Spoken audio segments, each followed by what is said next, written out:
Salmon Podcast มันสดอร่อย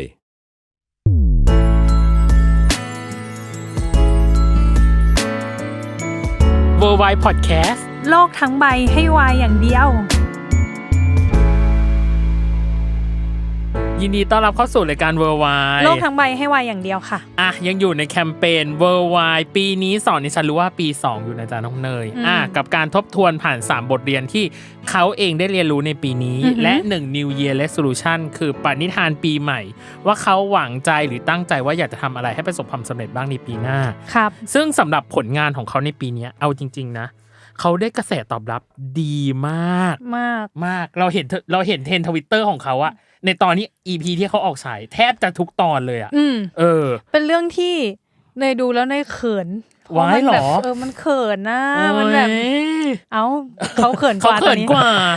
มันเขินมันแบบว่าฟูลฟิลหรอหรือยังไงไม่ใช่มันแบบว่าจะบอกว่าอะไรดีอ่ะมันกล้ามกับกล้ามนึกออกปะมันเขินน่ะซึ่งตอนแรกอ่ะที่เราทำรายการเนาะแล้วแอบเสียดายนิดๆเหมือนกันน้องเนยที่เราอ่ะไม่ได้สัมภาษณ์คู่เขาแต่วันเนี้ยเราได้ตัวแทนหมู่บ้านตัวแทนหมู่บ้านจากเรื่องนี้มาแล้วใช่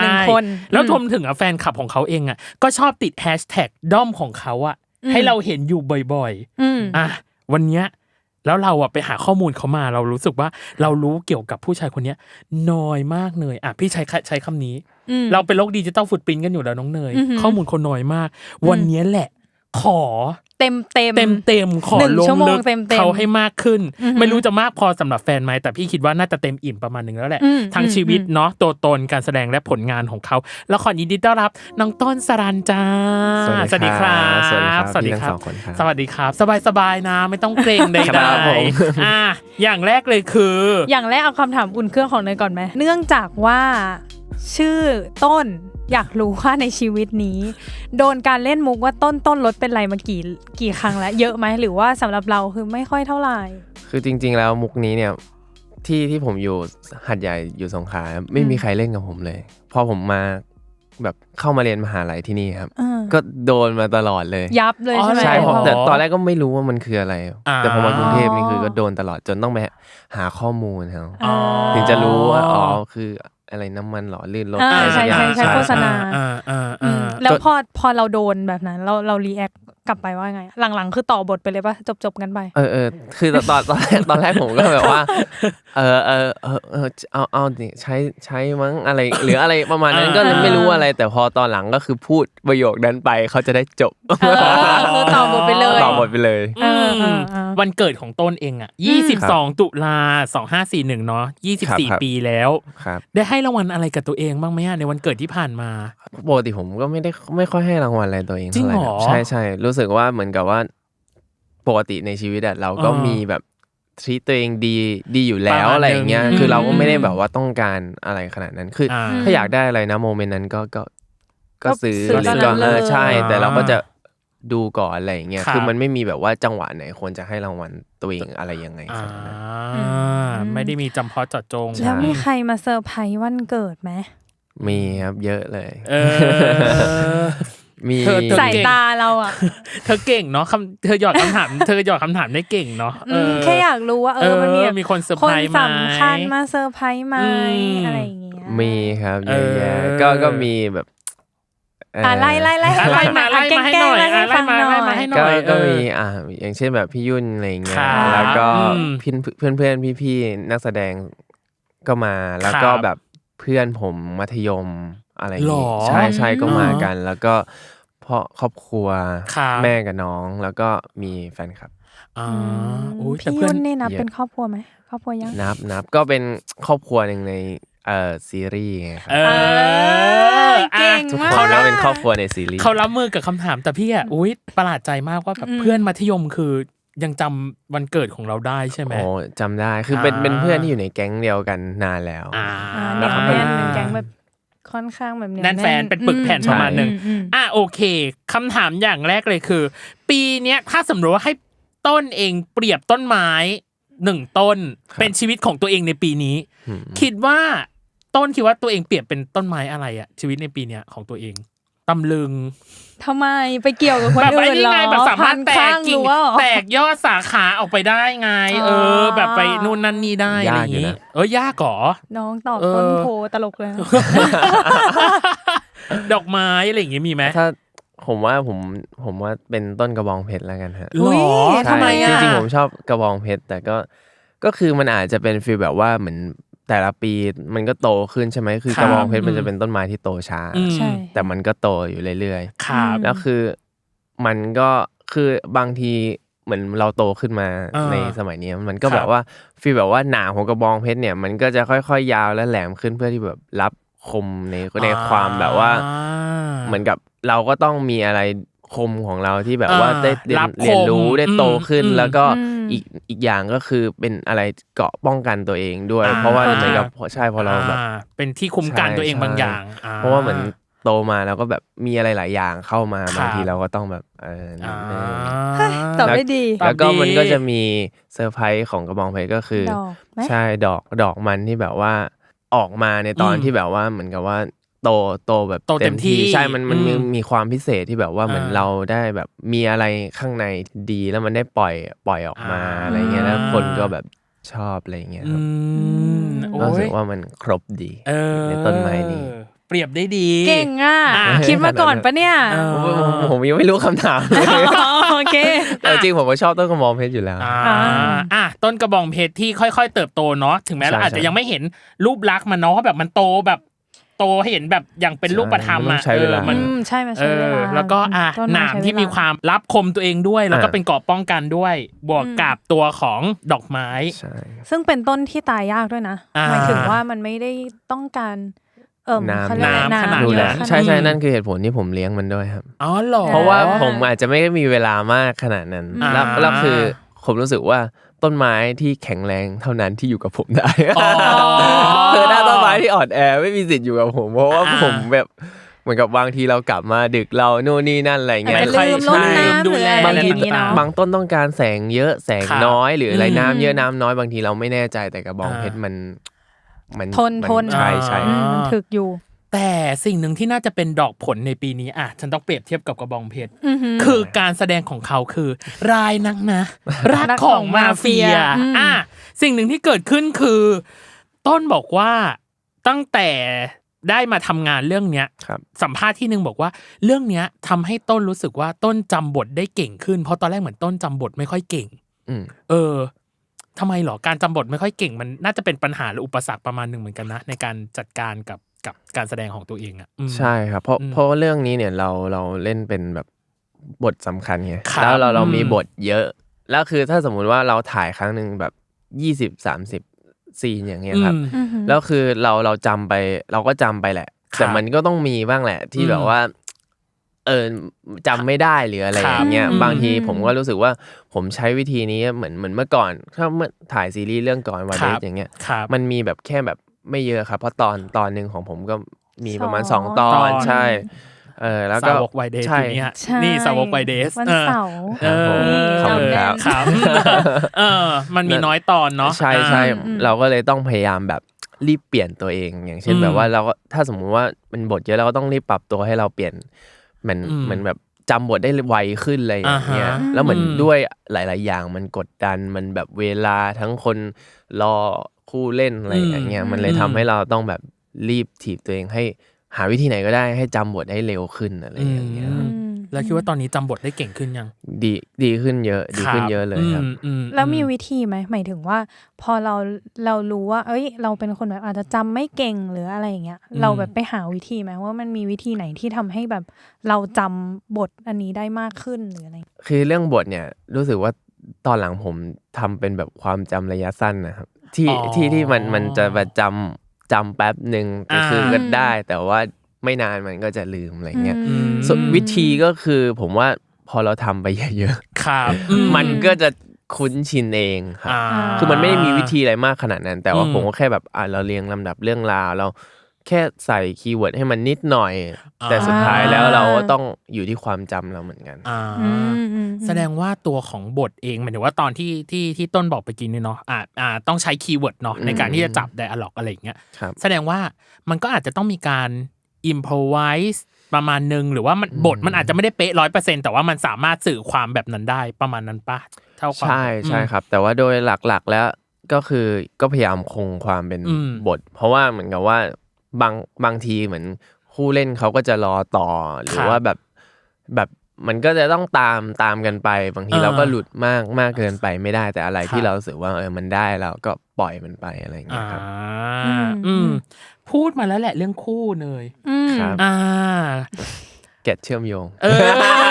เก็ตแพทเชื่อมโยงเพราะว่าเอาจริงๆจาก Y Days เนาะ Y Days การคู่กันก็คือของต้นกับจ๊าบใช่ไหมแต่อันเนี้ยมันคือยุ่นกับต้นครับผมพี่รู้สึกว่าการทำงานระหว่างคู่ที่แล้วเนาะกับคู่นี้น่าจะมีความต่างกันประมาณนึงกับจ๊าบเอง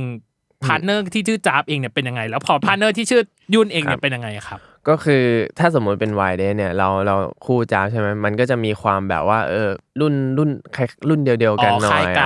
ใช่แล้วก็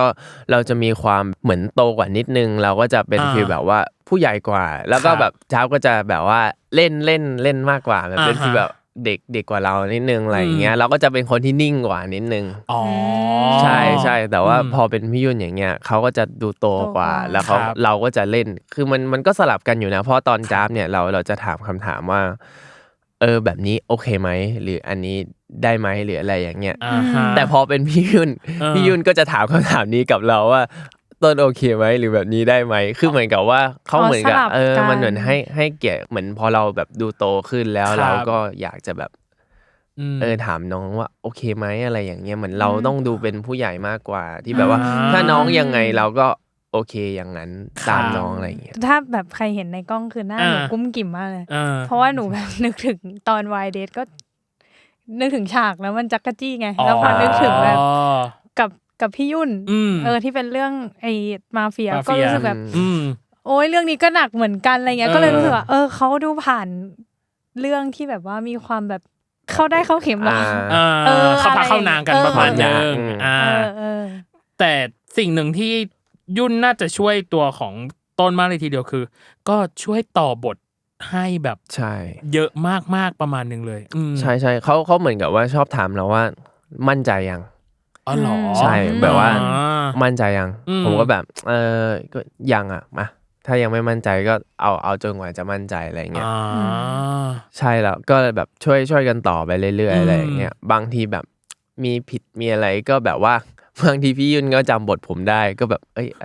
อันนี้นะอะไรเงี้ยบางทีผมก็จำพี่อันนี้ไม่ใช่อันนี้เลยว่ะเหรอลืมโทษอะไรอย่างเงี้ยคือมีจำข้ามกันบ้างหมายถึงว่าใช่หมายถึงว่าพอเขาพูดมาเราก็พอจำของเขาได้พอเหมือนกับเราพูดเขาก็จำของเราได้แปลว่าซ้อมกันเยอะเหมือนกันนะหมายถึงว่าถ้ามันถึงขั้นที่เขาพูดมาแล้วเรารู้ว่ามันใช่ส่วนมากบางทีเราจะจำกันก่อนเหมือนแรกเลยเรายังไม่ชินเลยมันเราก็จะมีโทรต่อบทคุยกันว่าแบบว่าก่อนแรกๆแบบตอนแสดงแรกๆเลยพอเหมือนหลังๆไปแล้วเราเริ่มรู้ทิกรู้อะไรเราก็จำกันไปก่อนแล้วค่อยไปต่อกันแบบตอนแต่งหน้าหรือว่าตอนเหมือนตอนจะเข้าบทอะไรเงี้ยเหมือนเขาเซตนู่นนี่นั่นเราก็ต่อกันไปก่อนแต่สิ่งหนึ่งที่พี่ไปหามาคือต้นเองอะสัมภาษณ์ในน่าจะของ MGR ออนไลน์น่าจะเป็นของผู้จัดการเนาะก็คือบอกว่าต้นน้ำเนี่ยเป็นเหมือนพี่ที่คอยช่วยเหลือในเรื่องการแสดงของต้นพี่เลยไม่แน่ใจว่าเขาได้ช่วยเหลือในเรื่องนี้ปะหรือว่าไม่เหมือนสังกัดของพี่สนุกอย่างเงี้ยก็เราก็จะรู้จักพวกพี่มีนพี่ต้นน้ำอะไรเงี้ยบางทีเราก็จะชอบเหมือนพี่เขาก็มีประสบการณ์เยอะกว่าเราก็จะชอบคุยแบบพี่เรียนการแสดงที่ไหนดีหรือว่าแบบว่าพี่เวลาพี่ไปแสดงเนี่ยเป็นไงบ้างกับรุ่นใหญ่ๆหรืออะไรอย่างเงี้ยหรือว่าพี่ผ่านแบบหนังมาหลายเรื่องแล้วเรื่องนี้ดูโอเคนะพี่ทำยังไงหมายถึงว่าเต็มตัวยังไงอะไรประมาณอารมณ์ฟีลแบบหรือว่าคุยเรื่องแบบหนังอะไรอย่างเงี้ยเขาก็จะพี่เขาก็จะเป็นฟีลแบบว่าเขาจะให้ไอเดียที่มันกว้างขึ้นมันเลยทำให้เราชอบที่จะคุยกับพี่ต้นน้ำพี่มีอะไรอย่างเงี้ยก็แสดงว่าเป็นที่ปรึกษาและขอความช่วยเหลือกันใช่ประมาณนึงในเรื่องของการแสดงทีนี้มันจะพาจริงจังนิดนึงละกันได้อันนี้ไม่จริงจังยังไม่จริงจังเลยคือเล่นๆนี่คือดิจิตอลฟุตพริ้นท์เห็นไหมว่าเอามารีแคปกันว่าต่อไปประมาณนี้อะไรอย่างนี้อันนี้จะเข้าแบบคำถามจริงจังแล้วอยากรู้ว่าการแสดงในซีรีส์เรื่องล่าสุดเนาะอันเนี้ย สอนอะไรกับต้นบ้างหรือทำให้ต้นแบบเรียนรู้อะไรใหม่ๆบ้างเอาจริงเยอะนะครับผมรู้สึกว่ามันก็มีเรื่องแบบว่าการทำงานกับคนอื่นอย่างเงี้ยครับแบบพอเราไปทำงานกับคนเยอะๆอย่างเงี้ยครับมันก็เหมือนกับว่าเราก็ต้องเตรียมความพร้อมของตัวเองให้พร้อมเพื่อที่จะแบบไม่ได้เหมือนเป็นภาระของคนอื่นอะไรเงี้ยเพราะว่าเหมือนถ้าเราทำงานคนเดียวเนี่ยเราพลาดเราก็พลาดคนเดียวเราได้เราก็ได้คนเดียวใช่ไหมแต่พอทำงานกับคนอื่นเราแบบคือทุกอย่างมันต้องออกมาดีแล้วทุกคนมันก็ต้องพร้อมแบบเพื่อที่ทุกอย่างมันจะได้ออกมาดีอะไรเงี้ยก็เป็นเรื่องนึงที่ได้เรียนรู้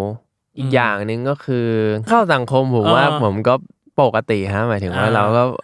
คุยกับทุกคนได้อยู่แล้วอะไรเงี้ยก็เลยแบบอาจจะไม่ได้มีปัญหาขนาดนั้นในเรื่องนี้อาจจะต้องเป็นเรื่องแก้ไขนิสัยที่แบบว่าชอบหลับอะไรอย่างเงี้ยมากกว่าอ๋อเหรอทำไมเป็นคนขี้เศร้าหรอตารางชีวิตไม่ค่อยดีตรงที่ว่าเราเป็นคนติดนอนดึกแล้วมันก็ยังแก้ไม่ได้แสดงว่าเรื่องนี้ถ่ายเช้าสิใช่ใช่ใช่แล้วเราเหมือนเราถ่ายเยอะด้วยครับแล้วเราก็จะเป็นฟีลแบบว่านอนแบบตีหนึ่งหนักสุดตีสองตีสามบ้างก็มีอะไรเงี้ยแล้วตื่นตีห้า3 ชั่วโมงเท่านั้นปกติออนโลกี่โมงอ่ะก็6 โมงครับ6 โมง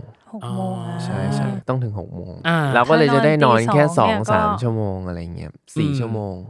แปลว่าในการพักกองก็คือหลับอย่างเดียวหาต้นได้ก็คือที่แบบเอาจริงผมแทบไม่ค่อยได้พักเท่าไหร่เพราะว่าเหมือนกับว่าบางทีเรามีเหมือนซีนผมถ่าย25 ซีนอย่างเงี้ยมีผมไปแล้ว20ใช่ก็เลยเราอยู่ในทุกๆช็อตไปเลยใช่มันก็เลยหนักด้วยคือเรื่องนี้มันก็สำคัญตรงที่ว่าผมว่าเราก็ต้องเอาไปปรับปรุงในอนาคตเรื่องการพักผ่อนให้เพียงพออะไรเงี้ยเพราะว่าพอมันไม่พอเนี่ยคือเรารู้แหละว่าเราเต็มที่จริงๆแต่ว่าเหมือนร่างกายเรามันแบบไม่ได้พร้อมขนาดนั้นนะมันก็เหมือนกับเราแรงใจมีแต่ว่ามันก็ขาดประสิทธิภาพนิดนึงอะไรเงี้ยครับอยากรู้ว่าแล้วปกติกองเลิกประมาณกี่โมงก็4 ทุ่มครับผมทำงาน16 ชั่วโมงฮะเข้าใจพี่ไม่ได้แปลกใจอะไรเพราะว่าบางทีก็แบบว่า5 ทุ่มเที่ยงคืนก็มีใช่เหมือนกับว่าบางทีมันไม่ทันไงหรือว่ามันแบบเขาเอาแค่วันนี้วันเดียวอะไรเงี้ยไม่แต่ถ้า5 ทุ่มเที่ยงคืนเนี้ยเราต้นกลับบ้านแล้วนอนตี 1ก็ถือว่า make sense ก็จริงๆผมหลัง2 ทุ่มเงี้ยผมตื่นเป็นคนดีดกลางคืนใช่แบบมนุษย์กลางคืนแบบ3 ทุ่ม4 ทุ่มมาเหอะผมตื่นละแต่ตอนเช้าก็จะช้าหน่อยใช่แต่คือหลังๆผมตื่นละใช่เข้าใจได้เมื่อกี้นี้คือด้านกายภาพเลยเรียกว่าด้านกายภาพแล้วในด้านอินเนอร์ข้างในล่ะการแสดงพี่รู้สึกว่าสิ่งไหนที่ตัวต้นเองยังรู้สึกว่ายังจัดการหรือรับมือกับมันได้ยากอยู่ในฐานะแบบทักษะการแสดงของตัวเองอะไรเงี้ยบางทีผมอาจจะต้องเป็นคนที่ปล่อยกว่านี้อย่างเช่นแบบว่าพอเราเข้าไปเนี่ยเราก็ปล่อยบทปล่อยนู่นปล่อยนี่ปล่อยนั่นแล้วก็ไม่ต้องจริงจังกับอะไรมากไปแล้วก็แบบว่าปล่อยแล้วเหมือนกับว่าให้เล่นไปตามธรรมชาติไม่ต้องกดดันแล้วอินเนอร์อะไรมันจะออกมาเองมันผมรู้สึกว่าถ้าเราทำอะไรบ่อยๆแล้วมันจะกล้าแล้วก็แบบมั่นใจในสิ่งที่ตัวเองจะทำซึ่งเราจะไม่ต้องมีคำถามในหัวว่าอันนี้ถูกไหมอันนี้ดีไหมหรือว่าเราทำแบบนี้ทำไมอะไรเงี้ยมันไม่ควรจะมีคำถามนี้มันควรจะแบบปล่อยไปตามแบบอินเนอร์ความรู้สึกอะไรอย่างเงี้ยครับก็คือถ้าสมมุติว่ามันเกิดขึ้นบ่อยถ้าสมมุติเราทำอะไรแรกๆเราก็จะมีคำถามแบบนี้ถูกไหมใช่เราคิดว่าเราตอนเนี้ยเรารับมือกับมันได้ดีขึ้นเพราะว่าเราได้เรียนรู้มาผ่านคือเรื่องนี้เป็นเรื่องใหญ่แล้วก็ผมรู้สึกว่ามันได้เรียนรู้เยอะเพราะว่าเหมือนกับว่ามันคือแบบหน้างานจริงๆอะไรเงี้ยครับก็รู้สึกว่ามันเราโตขึ้นเยอะกับเรื่องนี้ครับไหนๆก็ไหนๆแล้วประเมินให้หน่อยว่าการทำงานของตัวเองในเรื่องนี้ถ้าเต็ม10ต้นให้ตัวเองเท่าไหร่7แล้วกัน7 3หายไปไหนไม่ถาม7เราถาม3ดีกว่า3คืออะไร3คือเรื่องของการเตรียมพร้อมดีกว่าครับผมรู้สึกว่าเรื่องนี้ผมยังเตรียมพร้อมตัวเองได้ไม่ดีเรื่องแบบความเข้าใจยังไม่ฟูแบบยังไม่เต็มร้อยอีกอย่างคือเรื่องของ เรื่องการสลับบทบาทแล้วกันก็อาจจะเป็นเรื่องความเข้าใจนี่แหละที่เรายังไม่ได้แบบว่าศึกษาหรือว่าเข้าใจในตัวละครได้ดีขนาดนั้นผมรู้สึกว่า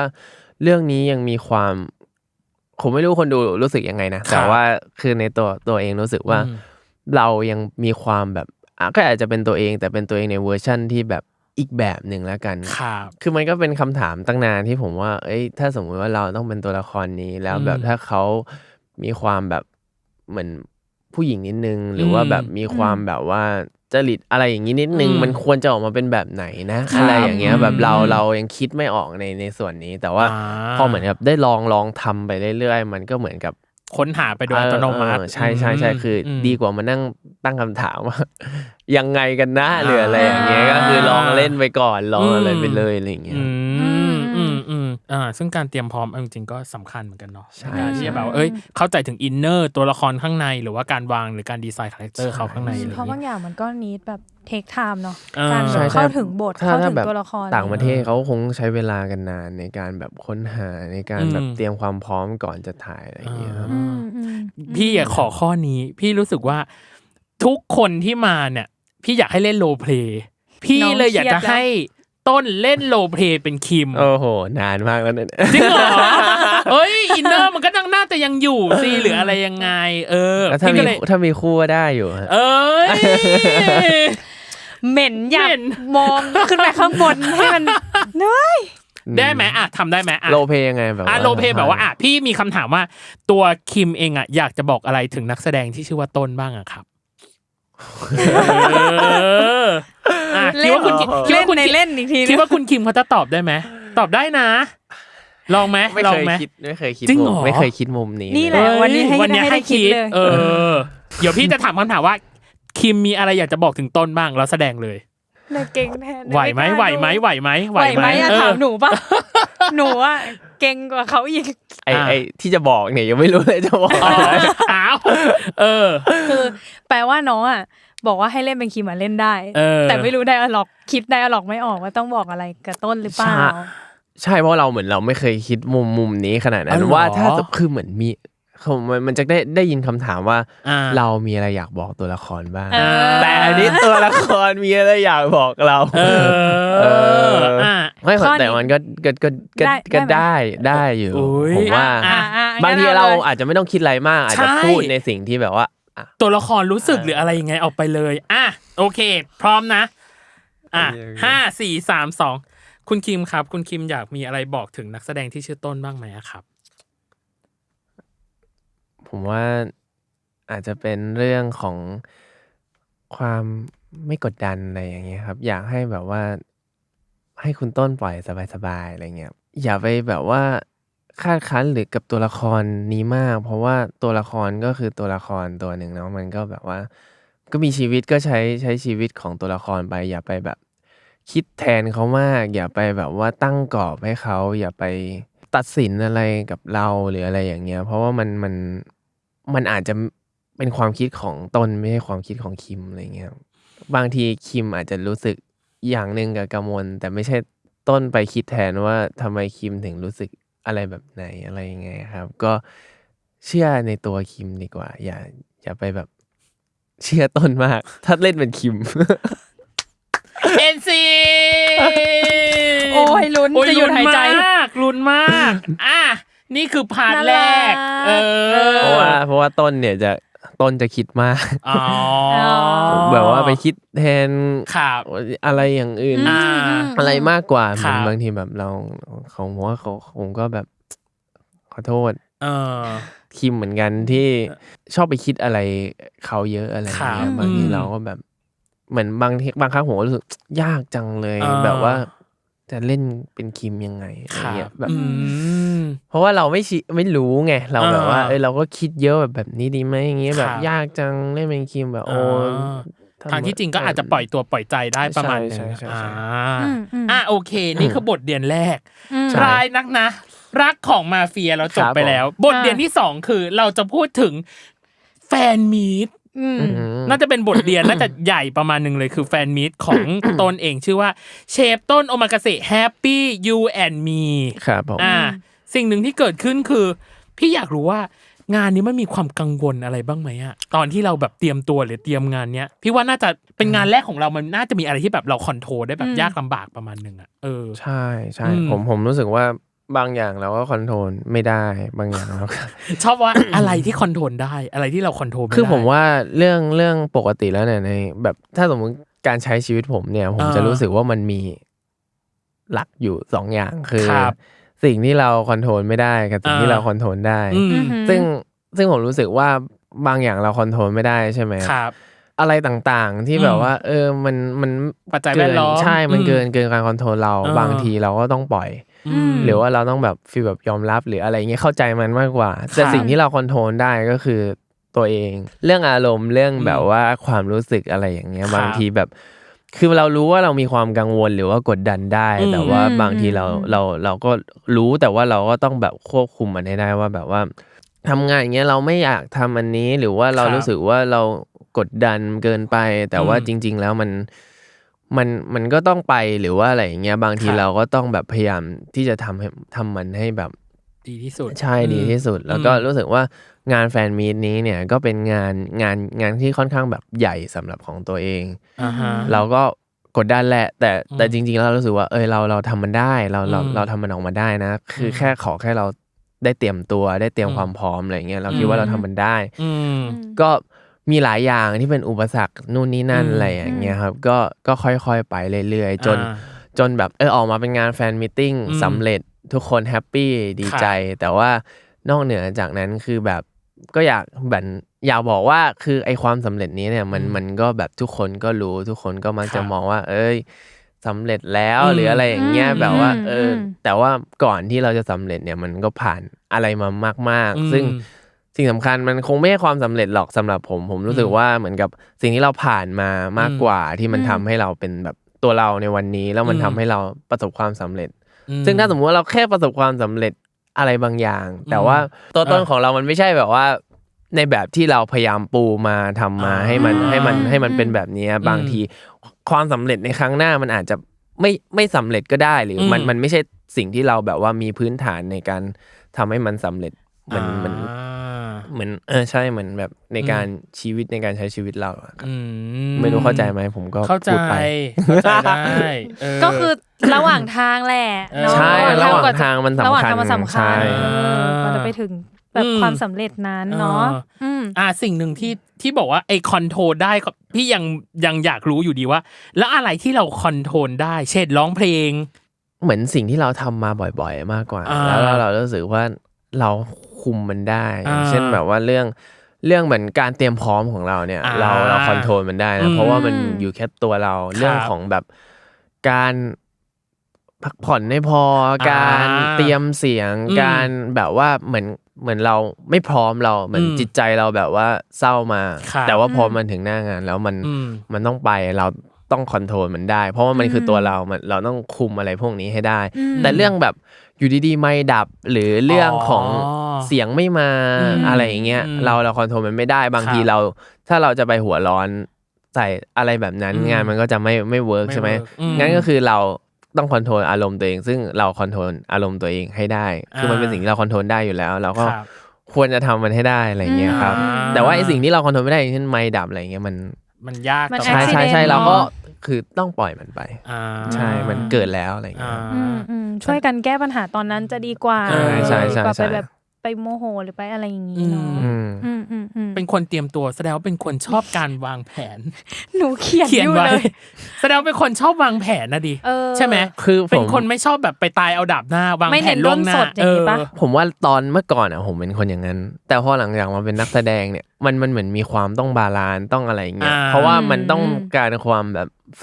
ฟรชต้องการความเรียวต้องการความแบบไม่ได้เตรียมพร้อมอะไรแต่ว่าผมรู้สึกว่าไอการเตรียมพร้อมมันก็สำคัญมันควรจะต้องมีสักหน่อยอะไรเงี้ยแบบเป็นฟีลแบบว่าเป็นจุดให้เรายืนให้เรายึดไว้อะไรเงี้ยใช่แล้วอะไรที่เราได้เรียนรู้จากแฟนมีตติ้งที่เราฉลองอายุครบ24ปีของตัวเองอะครับผมได้รู้ว่ามีคนที่รักเราเยอะแล้วก็มีคนที่พร้อมจะแบบว่าให้โดยที่ไม่หวังอะไรเงี้ยครับผมรู้สึกนะว่าเพราะปกติผมก็เป็นคนที่แบบ หัวธุรกิจหรืออะไรนิดนึงว่าเป็นฟีลแบบว่ามันจะมีเหรอของฟรีหรือมันจะมีเหรอให้โดยไม่หวังผลมันจะมีเหรออะไรประมาณนั้นคือแบบของฟรีทุกอย่างมันก็คงมีการตลาดของมันที่แบบว่ามีเงื่อนไขอะไรมันต้องมีเงื่อนไขมันต้องมีอะไรบางอย่างมันต้องมีบางอย่างที่อยู่ข้างในทุกคนทำอะไรมันมีเหตุผลมันต้องแบบต้องการอะไรบางอย่างแต่พอมาแบบงานวันเกิดอะไรเงี้ยพอได้เห็นทุกคนเหมือนกับแฟนคลับหรือเพื่อนหรืออะไรที่มาแบบก็แค่มาจอยเรามาแบบว่ามายินดีกับเราหรือว่ามารับความสนุกหรืออะไรเงี้ยของเรามันก็แค่รู้สึกว่าแบบมันเป็นอะไรที่แบบว่าบางอย่างมันไม่จำเป็นต้องมีเหตุผลหรือว่าอะไรข้างในมันแค่แบบความรู้สึกจริงๆอะไรเงี้ยครับก็รู้สึกเป็นอะไรที่ประทับใจและได้เรียนรู้หรืออะไรหลายอย่างที่แบบทำไมบางทีแฟนคลับถึงต้องมานั่งรอเราตั้งนานทำไมเขาถึงต้องมาเสียเวลาหรือว่าเพื่อแบบเจอเราแค่แป๊บเดียวอะไรอย่างเงี้ยบางทีเราก็แบบเป็นคนที่ชอบคิดไงชอบตั้งคำถามไว้แต่พอแบบว่าพอเรามาเจออะไรอย่างงี้เรารู้สึกว่าแค่เขาแบบรู้สึกมากกว่าเขาไม่ได้คิดเหตุผลอะไรมากหรอกว่าทำไมวันนี้เหตุผลที่ต้องมาหาเราคืออะไรแต่ว่าเป็นฟีลแบบว่าแค่อยากมาอะไรเงี้ยแค่อยากมาก็คือมาจบก่อนจะจบเบรกนี้ไปขอข้อสุดท้ายแล้วกันเนาะไหนๆก็พูดเกินมาถึงแฟนคลับแล้วได้ถ้าให้บอกอะไรกับแฟนคลับอยากบอกอะไรจะร้องไห้เหมือนในงานแฟนมีปัญหาใจเย็นๆนะอยากรู้เราอยากบอกอะไรกับแฟนคลับบ้างครับจริงๆก็ขอบคุณแฟนคลับนะคือถ้าสมมุติไม่มีแฟนคลับมันก็ไม่มีแบบว่าเราไม่มีเราก็ไม่สามารถเหมือนกับเราก็ทำงานต่อไปได้ขนาดนี้อะไรเงี้ยก็รู้สึกว่าขอบคุณที่แบบว่ามีแฟนคลับเขามีคนคอยซัพพอร์ตเรามันดีแหละที่มีคนรักเราแล้วก็มีคนที่แบบว่าคอยแบบอยู่ข้างๆเราแต่คือที่ผมเคยเห็นที่ซึ้งใจที่สุดเหมือนเคยอ่านทวิตเหมือนเล่นทวิตก็จะมีเหมือนกับทวิตนึงที่เป็นฟีลแบบว่าเขาเป็นวง D2B อะไรที่แบบว่าแฟนคลับยังคอยใช่คอยไปแบบว่าดูแลพ่อแม่เขาอยู่โอ้โหอันนี้คือแบบว่าซึ้งใจมากแบบว่าเขายังแบบว่าอะไรซัพพอร์ตอยู่แสดงว่าเป็นรอบๆตัวของศิลปินที่เขาชอบด้วยอันนี้คือแบบดูเป็นความรักที่ยิ่งใหญ่มากเป็นปีที่เข้าใจความหมายของแฟนคลับอย่างแท้จริงและเข้าใจในตัวของการแสดงว่าบางครั้งก็ปล่อยตัวปล่อยใจบ้างอย่าคิดเยอะอย่าไปคิดเยอะบ้างอะไรอย่างนี้ซึ่งก็คืออันนี้แหละจะเป็นโคเวอร์เพลงชื่อตอนไม่หมายถึงว่าเป็นชื่อตอนของเราที่มีสรุปได้ในส่วนครึ่งหลังเราจะมี TMI สนุก too much information ที่เราอยากรู้เป็นข้อมูลที่รู้ก็ได้ไม่รู้ก็ได้รวมถึงเกมและน่าจะเป็นบทเรียนสุดท้ายเผื่อว่าเราจะแคร็กอะไรเกี่ยวกับปีนี้ได้อีกว่าเขาอาจจะเรียนรู้อะไรเพิ่มขึ้นมาอีกบ้างอาจจะเป็นเรื่องจริงจังก็ได้เลยหรือไร้สาระไปเลยก็ได้และรวมถึง New Year Resolution ปีหน้าว่าอยากทำอะไรบ้างเดี๋ยวเจอกันในช่วงครึ่งหลังจ้าครับผม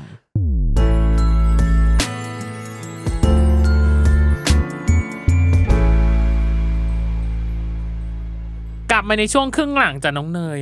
เมามันบันเทิงมากมันไม่ไหวเลยบอกเลยว่าตอนพักนะเราเข้าสู่ TMI คือ too much information ของเรามีประมาณ3หรือ4ข้อโดยประมาณอย่างแรกเลยคือถ้าไม่เป็นนักแสดงต้นครับคิดว่าตอนนี้ต้นจะประกอบสัมมาอาชีพอะไรอยู่ทำงานเหมือนทำงานออฟฟิศตามเพื่อนๆอะไรอย่างเงี้ยบางคนก็ทำงานแบบราชการทำแบบเตรียมตัวสอบกระทรวงอะไรอย่างเงี้ยต่างประเทศอะไรอย่างเงี้ยครับคงเป็นแนวแบบเมื่อก่อนคิดว่าอยากไปทำงานต่างประเทศใช่ก็เลยเลือกเรียนคณะนี้ความสัมพันธ์ระหว่างประเทศเนาะตอนเด็กๆต้องเคยโดนถามอยู่แล้วแหละว่าโตขึ้นอยากเป็นอะไรใช่ครับซึ่งตอนนั้นตอบว่าโอ้ยตอนนั้นผมอยากเป็นหลายอย่างมากจริงเหรอสักหนึ่งผมเคยอยากเป็นผู้พิพากษาอะไรเงี้ยแล้วก็เปลี่ยนมาเป็นนักธุรกิจทุกคนอุ้ยแต่เขาดูไปสายทางนั้นหมดเลยเนาะพี่ว่าทุกคนหมายถึงว่าตอนเด็กๆมันจะมีความฝันในแต่ละระดับชั้นบ้างแต่ละเลเยอร์พี่ก็เปลี่ยนสมัยก่อนอยากเป็นชาวนาไม่เนี่ยเขาเรียกว่าอะไรของต้นดูเป็นแบบว่าสายวิชาการทั้งหมดที่เรารู้สึกตอนแรกเรานึกว่าจะตอบแบบว่าเขาเรียกอะไรนักบินอวกาศทหารอะไรอย่างเงี้ยมันจะดูแบบเห็นว่าเขาดูไปสายแบบว่าใช่มันผมว่ามันไม่เชิงหรอกผมรู้สึกว่ามันมีช่วงนึงที่แบบว่าหนังเปาวุ้นจิ้นดัง แล้วผมก็แบบว่าชอบดูที่บ้านเปิดดูผมก็ดูปาวุ้นจิ้นแล้วก็แบบว่าอยากเป็นผู้พิพากษาเพราะว่ามันดูเท่แบบมันดูแบบว่ามีความยุติธรรมอะไรเงี้ยรักความเปิดศาลไทย ยุติธรรมแต่พอผมมันมีเหตุการณ์นึงที่แบบว่าเหมือนในเรื่องเหมือนเปาวุ้นจิ้นมันเหมือนจะตัดสินคนผิดแล้วจะแบบประหารชีวิตคนละแล้วเหมือนโชคดีที่แบบว่ามีใครมาห้ามสักคนนึงใช่แล้วผมรู้สึกว่าถ้าผมเป็นผู้พิพากษาแล้วผมตัดสินคนผิดนี้คือผมรู้สึกแบบเหมือนเราเป็นทุกข์ทั้งชีวิตแน่เลยผมเลยไม่เอาแล้วผมไม่เป็นแล้วผู้พิพากษาผมเป็นนักธุรกิจดีกว่าแล้วพออยากเป็นนักธุรกิจก็กลัวแบบว่าจะทำธุรกิจอะไรแล้วถ้าล้มละลายทำไงหรืออะไรเงี้ยนะก็จะเป็นแบบงั้นไม่เอาแล้วดีกว่าอะไรอย่างเงี้ยแล้วก็เหมือนจะไปจบลงด้วยที่แบบว่าวิศวะอะไรอย่างเงี้ยผมก็แบบเป็นอาชีพของผู้ชายเนาะที่แบบว่าไม่รู้จะทำอะไรไม่รู้จะเรียนอะไรละก็แบบว่าวิศวะแหละแบบวิศวะก็ได้อะไรอย่างเงี้ยก็แค่หามหาลัยดีๆก็แบบว่าก็ค่อยออกมาทำอย่างอื่นแล้วการวิศวะเนี่ยคือแบบไม่ได้คิดอะไรเลยนะจนเราไปแลกเปลี่ยนแล้วก็รู้สึกว่าอยากทำงานต่างประเทศแล้วก็หาคณะที่แบบว่าสามารถไปทำงานต่างประเทศหรืออะไรอย่างนี้ได้ก็เลยแบบมีรัฐศาสตร์ดูน่าสนใจครับแป๊บนึงนะเท่ากับว่าการมาเป็นนักแสดงนี่คือพลิกโผใช่ไม่ได้ล้มกระดานภาษาชาวบ้านคือล้มกระดานคือแบบฉีกมาเลยอีกทางนึงเลยซึ่งคิดว่าเป็นการตัดสินใจที่ถูกแล้วไหมในความรู้สึกของก็จริงๆแล้วการเป็นนักแสดงเนี่ยผมเมื่อก่อนตอนเด็กผมก็ดูหนังนะผมก็คิดนะนักแสดงนี่มันก็ดูเท่ดูดีนะแต่เราเป็นไม่ได้หรอกอะไรอย่างเงี้ยว่าแบบคิดว่าเราน่าจะเป็นไม่ได้หรอกอะไรอย่างเงี้ยไม่ได้คิดว่าแบบตัวเองหน้าตาดีมาตั้งแต่เด็กอะไรนั้นก็เลยแบบว่าเราเป็นไม่ได้หรอกอะไรอย่างเงี้ยแล้วก็เลยเลิกคิดอะไรอย่างนั้นไปอะไรอย่างเงี้ยจนแบบว่าพอมาถึงแบบช่วงนี้แล้วก็เริ่มรู้สึกว่าพอเหมือนกับมีอะไรให้เราทำเยอะขึ้นเราเห็นคนอื่นอย่างเงี้ยแบบว่าบางเพื่อนบางคนเงี้ยเป็นนักศึกษาเหมือนกันแต่เขาก็มีงานแบบไปเดินแบบบ้างไปถ่ายนู่นนี่นั่นบ้างแล้วก็รู้สึกว่าน่าลองดีเหมือนกันนะอะไรเงี้ยแบบงานที่แบบว่าลองทำเล่นๆแบบว่าเหมือนกับว่าเราเรียนไปด้วยได้ทำงาน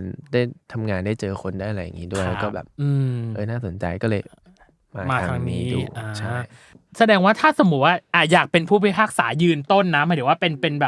บเบสเนาะตอนที่แบบเป็นเด็กอ่ะแสดงว่าต้องเป็นคนที่ไม่ชอบความลำเอียงรักในความแบบยุติธรรมประมาณนึงป่ะอันนี้คือคิดแบบเดาเอาหรือเปล่าหรือแค่รู้สึกว่าเปาวุ้นจิ้นมันเท่แค่นั้น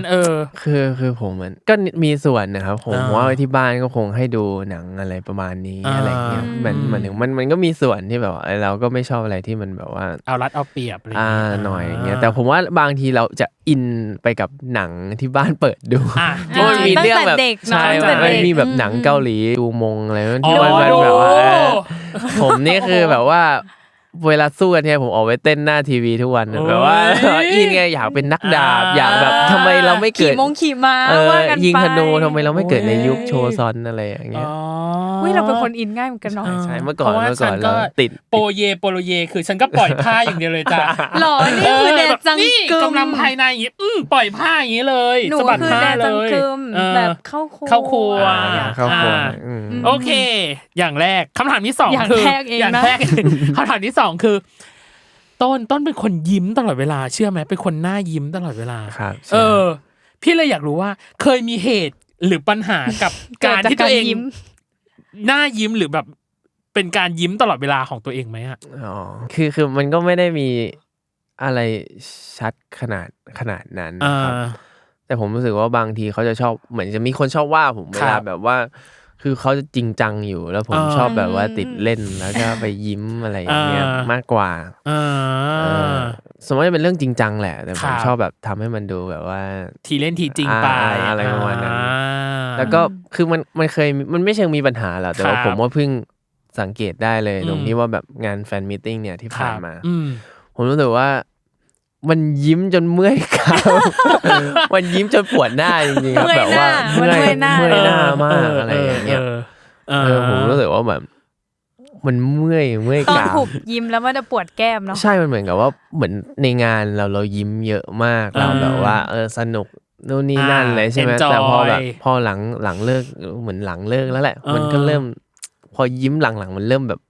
มันรู้สึกเมื่อยไว้หน้าเริ่มแข็งเริ่มแบบเลยแบบตอนที่ผมเซ็นผมว่าน่าจะมีแฟนคลับเห็นแบบผมทำอย่างเงี้ย อย่างเงี้ย นวดขอยืดหน่อย ขอยืดหน่อย มันเมื่อยจริงๆคือแบบว่าผมว่าแบบว่าเหมือนเมื่อยกรามมากเลย โอเค เขา อุปสรรคใน ค กาง รยื ง น ง เยอะ ว่า ทำอะไร เป็นอะไร บริหารยืดหยุ่นปากหน่อยอันที่3พี่อันเนี้ยพี่สงสัยและข้องใจมากคือแฮชแท็กต้นรักของสลัน ครับผม ต้นรักของสลันคือพี่อยากไม่แน่ใจว่ามันเกิดขึ้นจากเหตุการณ์ที่เราไปออกเจนจัดก็จิกหรือเปล่าที่บอกว่า เอ้ย ที่ตัวเองพูดว่าแบบว่า อันเนี้ยคือแบบชื่อต้นแล้วบอกว่าเป็นต้นรักหรือเปล่าแล้วพอเสร็จปั๊บก็ต้นเองก็บอกว่าพี่เจนนี่ว่าแล้วแต่จะเรียก ครับ พี่เลยไม่รู้ว่าแฮชแท็กเนี้ยมันมาจากรายการนี้ป่ะ คือจริงๆแล้วมันก็คงส่งผลมาด้วย เพราะว่าด้วยความแบบว่าเราชื่อต้นแล้วเราก็แบบว่าช่วงนั้นเราก็ชอบต้นไม้นู่นนี่นั่นแล้วก็อยากปลูกต้นไม้เนาะเราก็อยากทุกคนเป็นต้นไม้ที่เราปลูกเหมือนกับว่าอยากให้ด้อมเป็นฟีลแบบต้นไม้น่ารักอะไรอย่างเงี้ยเราก็ตอนแรกเราก็นั่งคิดชื่อตั้งนานฟีลแบบว่าใครสนแต่ต้นสนอะไรวะเกี่ยวอะไรกับต้นอะไรอารมณ์ประมาณนี้ครับแต่ว่าก็คืออยู่ดีๆก็เห็นเหมือนชื่อนี้มันก็น่ารักดีเราก็เลยแบบว่าเอาชื่อนี้ดีกว่ามันดูมีความแบบว่าน่ารักแล้วก็มีความหมายใช่ถึงแม้มันจะยาวไปหน่อยก็ตามไม่ยาวนะไม่พี่รู้สึกไม่ยาวเลยคืออันเนี้ยคือพอดีเล่นแฮชแท็กได้สวยงามมันแปลกวะมันไม่แปลกพี่ประทับใจมากคือพี่ชอบเห็นรูปต้นใน Facebook และใน Twitter ประเด็นคือเหมือนซาแซงหรือเปล่าแฟนคลับเห็นบ่อยคือคงดังแชร์รูปต้นใส่เสื้อบาสเกตบอลบ่อยมากแบบรูปเล่นบาสบ่อยมากอะไรอย่างเงี้ยพี่เลยรู้สึกว่าเอ๊ะทำไมถึงชอบเล่นมีอะไรดลใจที่ทำให้เราเลือกกีฬาชนิดนี้ซึ่งเอาจริงความเป็นผู้ชายพี่รู้สึกว่าบอลน่าจะเป็นอันดับแรกหรือเปล่านะไม่แน่ใจแต่อันนี้คือเราเลือกบาสเพราะอะไรอะครับคือโหกว่าจะมาถึงบาสนี่นานมากครับเพราะว่าเมื่อก่อนก็เตะบอลเนี่ยนะครับกับเพื่อนใช่แบบตอนประถมเลยเตะบอลจนแบบสักพักนึงเหมือนกับเปลี่ยนไปตีแบดเหมือนกับแม่ก็ส่งไปเรียนอะไรเงี้ยอยากรู้จังเลยว่ากว่าจะมาบาสนี่คือต้องผ่านมากี่กีฬาไม่กี่กีฬาหรอกเราก็ไปตีแบดบอลแบดแล้วก็เหมือนพอเราตีแบดเนี่ยเราก็แบบเนี้ยได้ไปแข่งอะไรเงี้ยแล้วก็แบบว่าเราก็ตีแบดไปเรื่อยๆจนพอย้ายโรงเรียนมาเนี่ยมันไม่มีสนามแบดโรงเรียนนี้ก็เลยไปตีกอล์ฟแทนล้อเล่นดูล้อเล่นบอลแบดแล้วเราก็ไปเล่นบาสนี่แหละครับเราก็เปลี่ยนไปเล่นบาสแทนเพราะเหมือนเพื่อนๆเราก็เล่นเยอะอะไรเงี้ยก็แบบเปลี่ยนไปเล่นบาสแทนแล้วก็ชอบเล่นบาสเลยตั้งแต่ตอนนั้นแปลว่าบาสคือกีฬาที่คลิกกับเราที่สุดป่ะตั้งแต่เล่นมาตั้งแต่บอลแบดใช่ผมรู้สึกว่ามันคลิกกว่าเพราะเหมือนมันเล่นเป็นทีมด้วยแหละมั้งแล้วเราก็รู้สึกว่าเราชอบเล่นบาสด้วยครับเราเหมือนกับว่าคงแบบว่าเราใช้ขาไม่ดีมั้งอะไรแบบไม่แต่ว่ามันเป็นกีฬาที่1คือใช้แรงปะทะต้องใช้คำนี้เนาะใช้แรงปะทะค่อนข้างเยอะกับอย่างที่2คือเป็นกีฬาที่เล่นเขย่าจิตใจเราประมาณนึงเลยเหมือนกันอ่ะเขย่ายังไงครับเขย่าแบบคือหมายถึงว่ามันต้องเล่นกับจิตใจของเราประมาณนึงเหมือนกันเช่นแบบความรู้สึกในตัวเองความรู้สึกที่อาจจะต้องเล่นกับกดดันอะไรในสนามอะไรอย่างเงี้ยเอาจริงทุกกีฬาก็เป็นแต่ว่าเรารู้สึกว่าเราเล่นบาสมานานแล้วมันเหมือนกับว่าเราเล่นอยู่บ่อยๆจนเราแบบรู้สึกมั่นใจแล้วเราก็แบบรู้สึกว่าเราทำมันได้ดีแล้วเราก็ชอบด้วยอะไรอย่างเงี้ยครับไม่แต่ว่าเมื่อกี้บอกว่าแบบอาจจะไม่ใช่บอลเพราะว่าอาจจะใช้ขาไม่เก่งใช่ไหมแต่ว่าบาสยากกว่าบอลอีกนะเพราะว่ามือกับขาต้องซิงกันอ่ะคือเท้าก็ต้องวิ่งมือก็ต้องประคองลูกเลี้ยงลูกเดาะใดๆนู่นนี่นั่นเราว่ายากกว่าอีกนะอันนี้แค่มุมคนนอกเลยนะเพราะว่าเราชอบบอลมากกว่าก็เลยแบบว่าแต่พี่ชอบบาสก็เลยไม่รู้ว่าแล้วมีใครชอบผมไหมครับชอบได้ไหมคะกูโดนแฟนคลับสามแล้วขอโทษค่ะเขาส่งมาก็เล่นตามเขาเลยส่งมานี่คือสคริปต์เนาะแบบเป็น SMS ขึ้นมาเนาะมีขึ้นเลยเหรอแต่ว่าอยากรู้ว่าถ้าเพราะว่าชอบบาสหรือเปล่าเลยแบบทำให้ตัวเองสูงขึ้นป่ะหรือว่าสูงมาตั้งแต่ต้นละไม่บาสไม่ได้มีผลขนาดนั้นจริงๆเราก็เรียกว่ากลางๆดีกว่าแต่พอเราเล่นบาสเนี่ยมันยืดขึ้นจริงหมายถึงว่าแขนเราก็ยืดขึ้นนะหมายถึงว่าช่วงตัวอะไรอย่างเงี้ยขาก็ยืดขึ้นใช่หรอมันทำให้สูงพีคแบบสมมติว่ามากสุดที่เคยแบบพีคสุดคือกี่เซนเขาเรียกว่าอะไร ช่วงช่วงคือคงเป็นม.3 มั้งครับผมมันก็เป็นช่วงสูงด้วยแหละเป็นแบบฟีลแบบประมาณ6เซนอะไรอย่างเงี้ยครับสูง6เซนเป็นช่วงโกรทฮอร์โมนซึ่งจริงก่อนหน้านี้ก่อนที่จะเรคคอร์ดนะคุยกับต้นว่าต้นสูงเท่าไหร่ต้นบอกว่า182แต่ต้นบอกว่าเป็นความสูงกลางๆพี่ถามคุณผู้ชม182นี่เรียกว่ากลางเหรอถามจริงค่ะไม่กลางต้นบอกว่าเพื่อนที่เป็นนักบาสสูงกว่านี้อยากรู้เวลาเข้าแถวยืนหลังสุดยังจริงเหรอตอนมัธยมยังผมยังแบบเป็นแบบที่แบบว่าที่3หลังสุดอะไรเงี้ยมันยังมีคนสูงกว่าผมแบบคน2คนก็คือลองเป็นที่3ใช่แล้วพอหลังจากม.3 เช่นม.4 5 6มันขยับขึ้นมามั้ยก็ประมาณนั้นแหละครับก็ยังอยู่ที่1ไม่ใช่ที่1ที่2ที่3อะไรเงี้ยนับจากหลังเป็นเอาจริงนะเทปเนี้ยเป็นเทปที่เราถามแบบไปเรื่อยไปเฉยไปเปื่อยต้นก็ตอบแล้วก็ถามซึ่งก็ดีแล้วซึ่งก็รู้สึกว่าเราอยากรู้ยังไม่กลับเข้าเนื้อหายังไม่กลับเข้าเนื้อหาเราจะกลับเข้าเนื้อหาแล้วคือ 1 minute challenge ของเราเป็น speedy quiz ถามเร็วตอบเร็วเป็นหัวข้อที่ใช้ชื่อว่าที่สุดแห่งปีมันอาจจะเป็นที่สุดอะไรก็ได้ถามเร็วตอบเร็วนี่ตอบยาวมั้ยฮะไม่ต้องยาวตอบแป๊บเดียวตอบยาวเลยไม่ต้องตอบยาวเลยตอบสั้นๆตอบสั้นๆนึกอะไรได้ตอบเลยแค่นั้นเลย first idea ตอบเลยไม่ถ้าอยากอธิบายอธิบายเดี๋ยวมีอธิบายจ้ะเดี๋ยวมีอธิบายโอเค1 minute challenge ของคุณต้นสรัญจะเริ่มต้นณบัดนี้โอเคครับผม1เพลงที่ชอบที่สุดในปีนี้ค่ะโดริมมั้งครับโชคดีที่สุดในปีนี้ครับงานวันเกิดแล้วกันครับเหนื่อยที่สุดในปีนี้ครับถ่ายซีรีส์ครับแฟชั่นที่ชอบที่สุดในปีนี้ครับเสื้อคลุมมั้งครับเสื้อโค้ทอะไรอย่างเงี้ยเซอร์ไพรส์ที่สุดในปีนี้ครับแฟนมีตติ้งนะครับทักษะที่ได้เรียนรู้ใหม่ในปีนี้ครับเต้นฮะมาเลยอยากขยายจัดไปค่ะคุณชอบโต๊ะริมเพราะอะไรอะครับมันอยู่ดีๆมันก็แวบขึ้นมาในหัวเพลงแรกอยากรู้ตอนแวบมาแค่ชื่อหรือว่าเพลงทำนองแวบมาแค่ชื่ออย่างเดียวเลยแล้วก็พอผมว่าใช่ป่ะวะแต่ว่ามันมีแค่นั้นนะก็ในหัวคือโต๊ะริมมาแล้วก็มายาวโอเคใช่กับอีกอันนึงคือทักษะที่ได้เรียนรู้ใหม่ในปีนี้เต้นเหรอไม่เคยเต้นมาก่อนเหรอหรือใช่ปกติไม่ค่อยได้เต้นเหรอทำไมเพราะว่าส่วนใหญ่ไปโฟกัสการแสดงมากกว่าเราใช่จริงๆเราไม่ได้เป็นคนที่แบบว่าร้องเพลงเต้นหรืออะไรขนาดนั้นแต่ว่าเหมือนกับว่าปีนี้เราได้แบบลองแบบเรียนเต้นแล้วก็เต้นโชว์อะไรอย่างเงี้ยครับยากไหมยากการเต้นยากจริงแล้วชอบปะชอบนะเพราะว่าชอบแบบว่าพวกเหมือนดูไอดอลเกาหลีอะไรเงี้ยเขาก็แบบเป็นวงต่างๆแล้วเวลาเขาเต้นมันมีความแบบคูลดีผมก็แบบอยากเต้นเป็นบ้างแต่พอไปเรียนครั้งนึงก็อย่าเลยมันคงไม่ใช่ทางแล้วแต่ว่าไหนชอบไอดอลเกาหลีชอบวงไหนถ้าเป็นวงผู้ชายคงชอบแบบ BTS อะไรพวกนี้เพราะเขาเต้นในงานแฟนมีตไงใช่เอาเพลง BTS ไปเต้นเราเมนเหมือนกันแต่ไอดอลแต่พี่ไปดูวอล์กคือไอดอลทางการแสดงเห็นว่าชอบพักซอจุน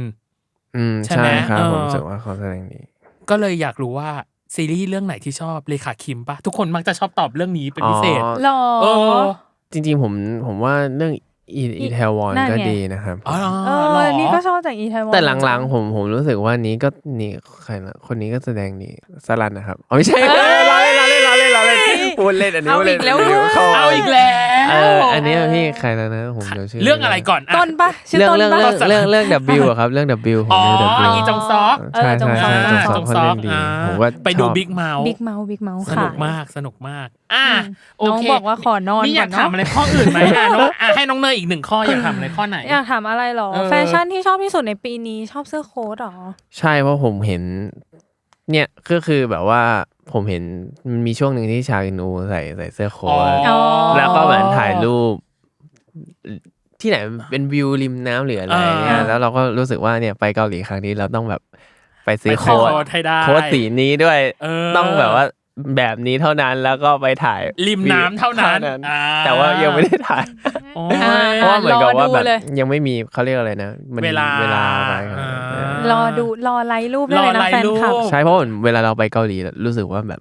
เหมือนช่วงหน้าหนาวเนี่ยมั้งแล้วคนเขาแต่งตัวแบบแต่งตัวดีอ่ะหมายถึงว่าแต่งตัวใส่เสื้อโค้ทคลุมใส่ใช่มันจะมีความดูดีแล้วหน้าหนาวบ้านเราล่ะ ก็ได้มากสุด2ชั้นนะมันหนาวแค่เช้าอ่ะดิจะบอกว่าหนาวแค่วันยังไม่กล้าพูดเลยโอเคประมาณนี้น้องเนยกับ1 Minute Challenge เนาะโอเคในส่วนครึ่งหลังเนื้อหาเรามันยังมีชีวิตในพาร์ทด้านอื่นๆอีกไหมของผู้ชายที่ชื่อต้นสรัญที่เขาได้เรียนรู้หรือตกผลึกในปีนี้ที่จะเป็นเรื่องจริงจังก็ได้หรือไร้สาระก็ได้ปีนี้มันสอนมันได้กี่อย่างครับได้กี่อย่างมีเยอะเลยอ่ะดิพี่เอาไล่มาเลยมาไล่มาว่าไม่ใช่แบบนึกไปจะจดให้มืออีกเลยมั้ยปีได้เรียนรู้อะไรอีกมาคือบางทีเราก็ไม่ได้อยากว่าแบบว่าโฟกัสกับเรื่องเดียวอะไรเงี้ยบางทีชีวิตเราก็มีอะไรหลายอย่างทำคือมันก็มีเหมือนกับผมก็แบบพยายามไปลองศึกษาเรื่องแบบฟีลแบบลงทุนหรืออะไรอย่างนี้ดูอะไรเงี้ยครับก็จะเป็นฟีลแบบว่ามันมีช่วงหนึ่งที่คริปโตเขาแบบเล่นกันเยอะอยู่เราก็ไปเล่นด้วยใช่ก็คือแบบโอ๊ยกำลังดีเลยใช่แต่ว่าแบบพอหลังๆมามันก็เริ่มแบบว่าไม่ได้เป็นเหมือนที่เราคิดละอนาคตของเราอะไรฟิวเจอร์ไม่ได้อยู่ในใช่ก็จะเป็นฟีลแบบว่าเหมือนทุกอย่างมันกำลังแบบเปลี่ยนไปแล้วถ้าสมมุติว่าเราไม่พยายามปรับตัวตามแล้วเรายังคิดว่าเฮ้ยมันคืออนาคตของเราอยู่มันกำลังดีนะหรืออะไรอย่างเงี้ยบางทีมันก็ไม่ทันซะแล้วตอนที่มันแบบว่าเจ๊งไปแล้วหรืออะไรอย่างเงี้ยมันเหมือนมันชอบไม่ใช่เหมือนมีผู้ใหญ่ที่พูดกับผมอยู่ว่าแบบอย่าไปเล่นเลยคริปโตเนี่ยมันไม่เวิร์กหรอกมันไม่มีแบบปัจจัยพื้นฐานโน่นนี่นั่นแล้วช่วงนั้นคือเป็นช่วงที่คริปโตมันบูมมากแล้วผมก็รู้สึกว่าเราก็ศึกษามาพอตัวนะแล้วเราก็รู้สึกว่าเป็นไงกองไฟนี้การเล่นกับมันคืออนาคตเล่นกับไฟตอนนี้เทรนนี้มันบูมมากอะไรเงี้ยมันคืออนาคตของเราแล้วแบบพวกผู้ใหญ่ที่เตือนว่าคริปโตไม่นั้นก็แบบว่า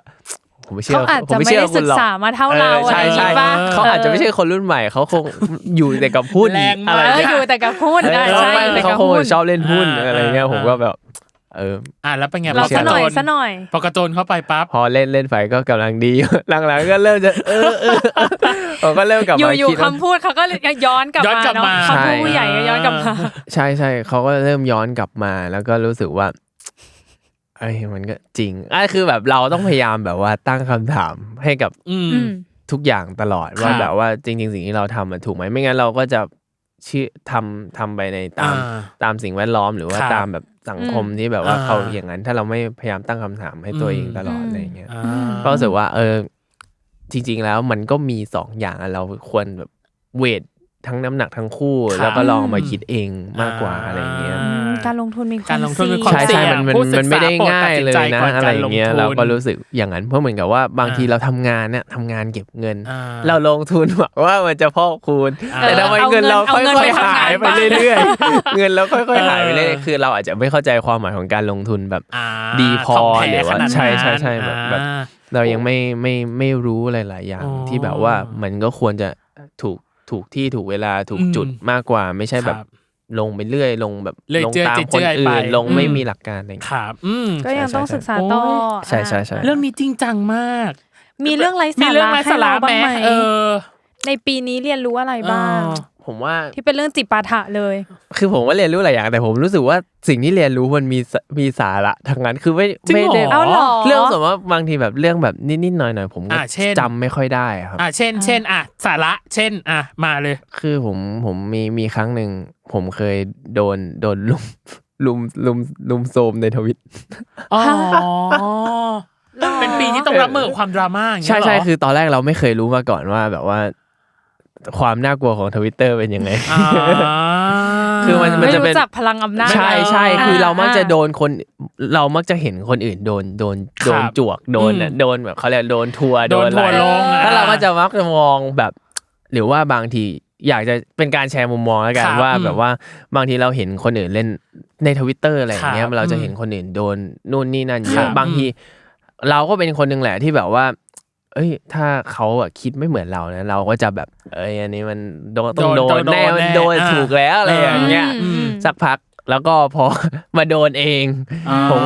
ก็รู้สึกว่าคือจริงๆเราคิดนะว่าแบบว่าสิ่งที่เราทำหรืออะไรมันก็ make sense มันก็ไม่ได้อะไรขนาดนั้นนู่นนี่นั่นใช่ไหม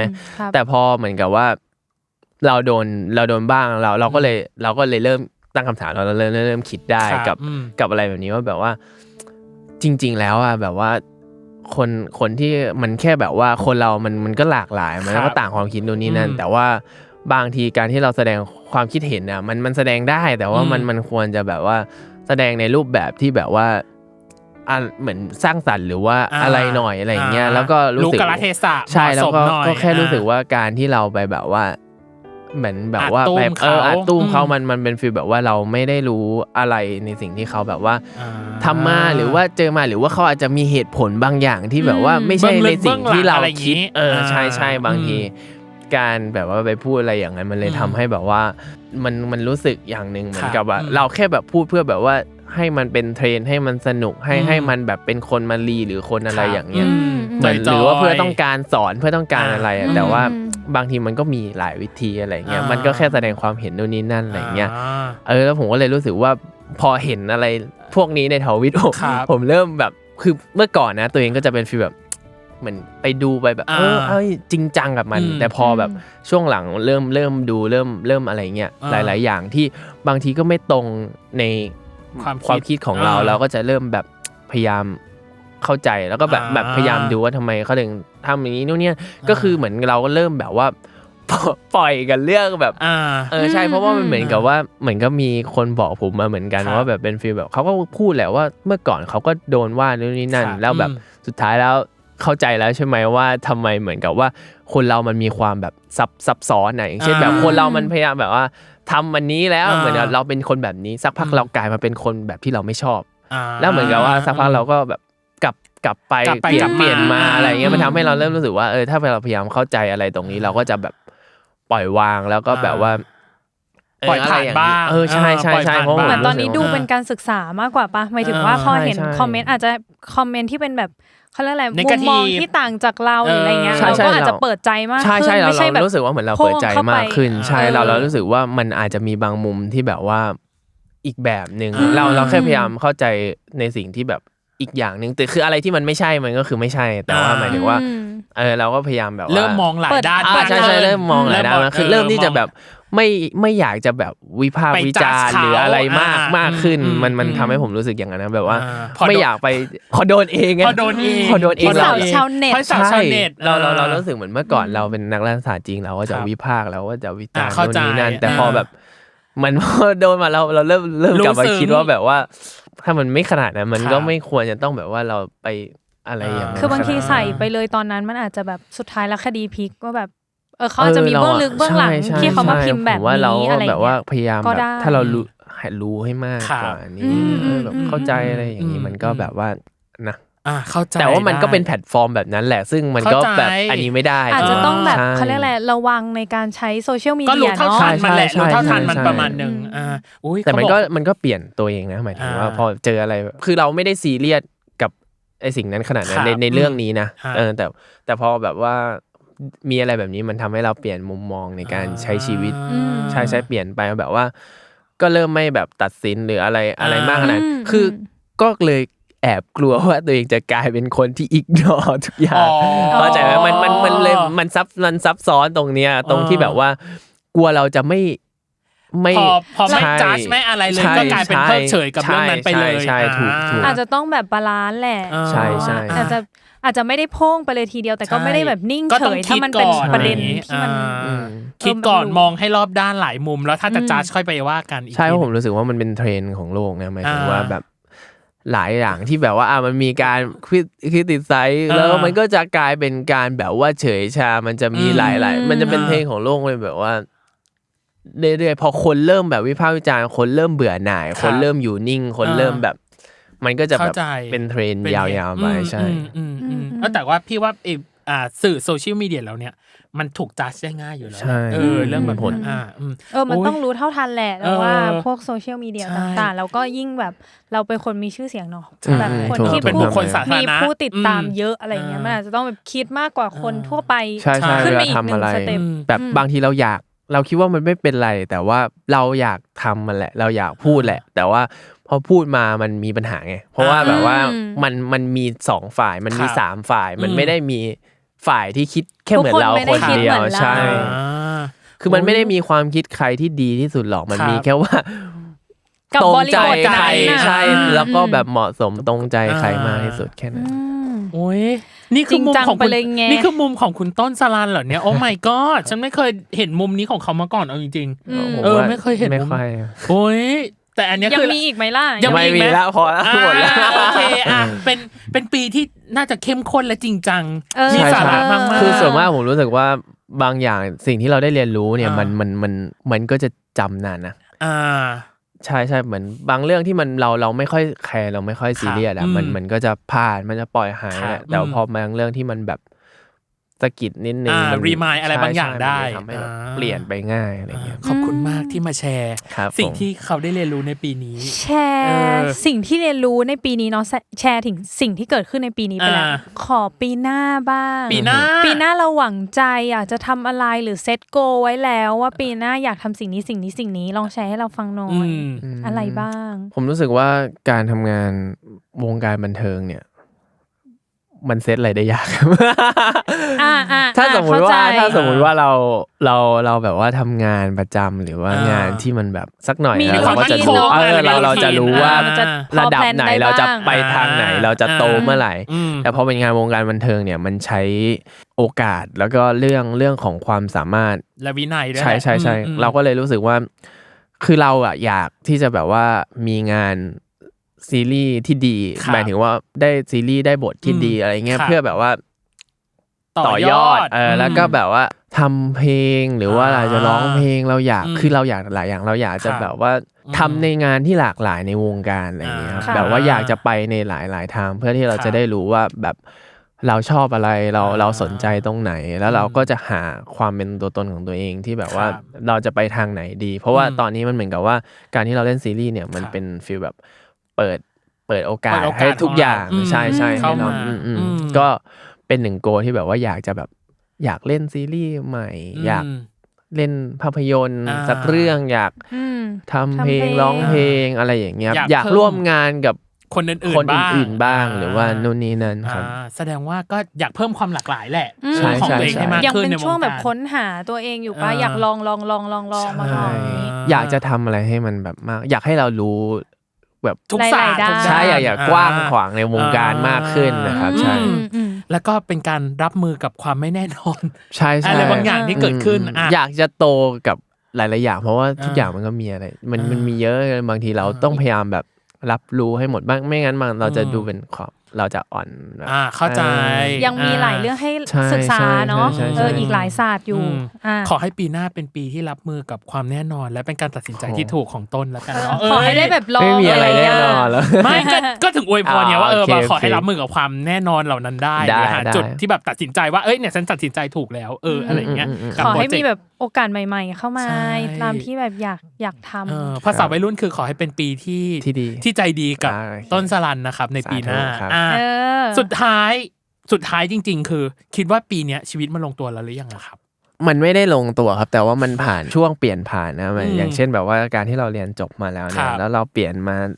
ทำงานแล้วเราก็ทำงานไม่ตรงสายด้วยอะไรเงี้ยรู้สึกว่ามันเป็นช่วงแห่งการปรับตัวและเรียนรู้ทุกเรื่องเลยครับทุกเรื่องเลยแบบการใช้ชีวิตเรื่องของหลายๆอย่างนะครับก็เลยทำให้ผมรู้สึกว่ามันยังแบบสตรักเกิลนิดนึงอะไรเงี้ยแบบว่ามันยังแบบว่าค่อยๆเป็นค่อยๆไปอยู่แล้วมันก็กำลังปฏิติดประต่ออะไรอย่างเงี้ยรู้สึกว่าเราก็ดีกว่าคนอื่นในความรู้สึกตัวเองว่าเรายังมีความชิวๆในด้านนี้เพราะว่าเราทำมาก่อนเพื่อนอะไรเงี้ยพอเห็นเพื่อนที่แบบเพิ่งไปเริ่มงานใหม่ทำอะไรนู่นนี่นั่นเขาก็จะเป็นฟีลแบบ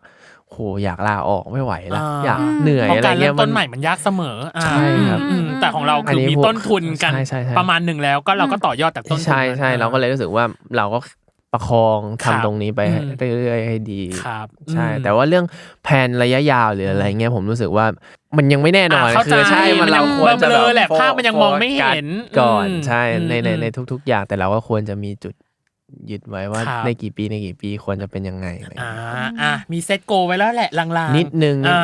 ลางๆแล้วแหละเป็นไงเต็มอิ่มพอไหมกับผู้ชายที่ชื่อต้นใช่ลงลึกเต็มที่พี่รู้สึกว่าบทสัมภาษณ์เนี้ยยาวแน่นอนยาวแน่นอนแต่ว่าจะมีคนฟังไหมเนี่ยนานขนาดนี้ รอดูคอมเมนต์ได้เลยรอดูได้เลยว่าในคลิปที่จริงอ่ะของเราจะลงทั้งใน Spotify กับ Apple เนาะรวมถึงคลิปใน YouTube คุณไปเซิร์ชคำว่าต้นสลานแล้ว Worldwide คุณจะเห็นว่าเขาคอมเมนต์อะไรเกี่ยวกับตัวคุณไปส่องในนั้นได้เลยได้ครับผมส่องแล้วใจเย็นๆนะส่องแล้วใจเย็นนะรับมือกับหมายถึงว่าเราก็ต้องรับมือกับคอมเมนต์หรือรับมือกับสิ่งซึ่งมีแต่ดีๆแหละเอาจริงๆผมไม่ซีเรียสอยู่แล้วแบบว่าเรื่องคอมเมนต์คือมันก็เราก็จะได้รู้ไงว่าแต่ละคนมองมุมมองเราเป็นยังไงใช่มันไม่ได้ผิดในการแสดงความคิดเห็นแต่วันนี้คือเรียกว่าเรียวต้นอีกแล้วเรียวต้นคือของจริงแล้วก็เอาจริงๆจากสิ่งที่พี่เกิดขึ้นคือสิ่งที่พี่ได้เรียนรู้คือ don't judge cover by their look อะคือเรารู้สึกว่าเราอย่าตัดสินตัวเขาเพียงแค่แบบภาพลักษณ์ของเขาอะให้ลองคุยกับเขาก่อนซึ่งพี่ชอบพาร์ทหลังมากพาร์ทชีวิตด้านอื่นๆของคุณมากอะเรารู้สึกว่าเฮ้ยคุณมีพาร์ทนี้ว่าว้าวประมาณนึงอ่ะยังไงวันนี้ขอบคุณต้นสรานมากๆเลยขอบคุณนะคะขอบคุณมากอ่ะยังมีตัวของแคมเปญ Worldwide ปีนี้สอนให้ฉันรู้ว่าปี2ของเราอีกนักแสดงอีกหลายคนตบเท้าเข้ามาพูดคุยกับเรารวมถึงนักแสดงคนก่อนๆที่ออนไปแล้วน้องเนยใช่ย้อนกลับไปดูกันได้นะคะก่อนหน้าน้องต้นก็จะมีอีกและหลังน้องต้นก็มีอีกฝากติดตามด้วยครับผมกับปีนี้สอนให้ฉันรู้ว่าปี2ของเรานะครับยังไงอย่าลืมติดตามรายการ Worldwide โลกทั้งใบให้วายอย่างเดียวค่ะในทุกวันอังคารทุกช่องทางของ Salmon Podcast ค่ะสำหรับวันนี้พี่ดีพี่ตั้มและโอ้ยทำไมเสียงขนาดนั้นนะโคโฮสน้องเนยนะคะรวมถึงน้องต้นสลันนะครับยังไงต้องขอลากันไปก่อนนะครับผมสวัสดีครับสวัสดีครับ